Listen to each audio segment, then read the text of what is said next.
Missed penalty, missed one-on-one, missed header. Meanwhile, a straight red card, a high-altitude away ground, a thunderstorm delay. 2 games, 1 tactical philosophy. Both Brazil and England took the field with the same game plan: sit deep, absorb pressure, and strike on the break. But when the final whistle blew, one team was celebrating a gritty survival and the other was packing their bags for an early flight home.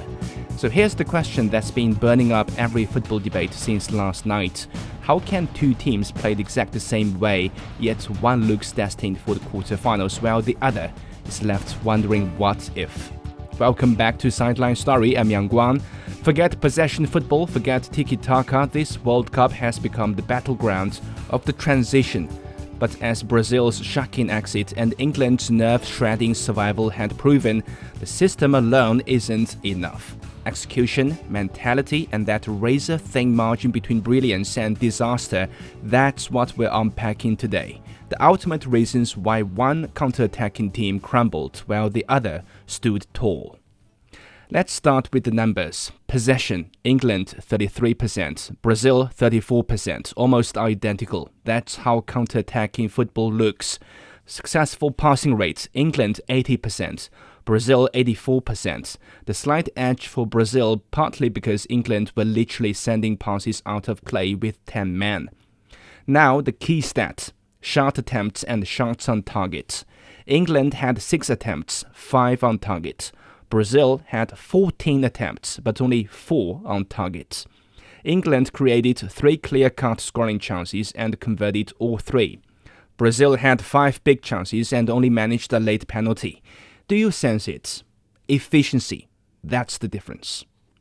Brazil created more chances, but what did they end up with? A missed penalty from Guimarães, a missed one-on-one from Endrick, a missed header from Martinelli. Here's the thing about counter-attacking football. It punishes wastefulness, and Brazil were wasteful. Since Carlo Ancelotti took charge, Brazil have abandoned their traditional Samba possession game. No more building attacks bit by bit. Instead, they've embraced a more direct counter-attacking style, and the players have executed it. Technically, they've done what Ancelotti asked. But here's the problem. Execution without efficiency is just running. The irony: Erling Haaland, 4 shots, 3 on target, 2 goals, got his moment. And honestly, I still don't understand why Vinicius Jr. didn't take that penalty. But there are no ifs in football. Now let's flip the script. England. Bellingham's brace in 98 seconds with 2 textbook counter-attack goals. First goal, 3 touches from the goalkeeper's hand throw to the back of the net. The second, high pressing, 2 touches, goal. Simple, quick, decisive. It's like the saying in Chinese kung fu novels: a knife is never drawn unless it meets blood. You see, that, my friend, is efficiency. Yes, the teams England have beaten, DR Congo and Mexico, are not the world's elite. But the quality of those wins, that shouldn't be underestimated. If DR Congo tested England's attack, Mexico pushed their defense to the absolute limit. Hostile crowd, altitude, a thunderstorm delay, and then in the 54th minute, a straight red card for Gerald Quensa. 10 men, 35 minutes left, a 1-goal lead to protect. Thomas Tuchel didn't hesitate. He brought on John Stones, shifted to a back 5 and told his players to hold the line. And they did. Wave after wave of Mexican crosses, penalty shouts, relentless pressure, but England held firm. Those final 20 minutes weren't just a survival, they were a statement.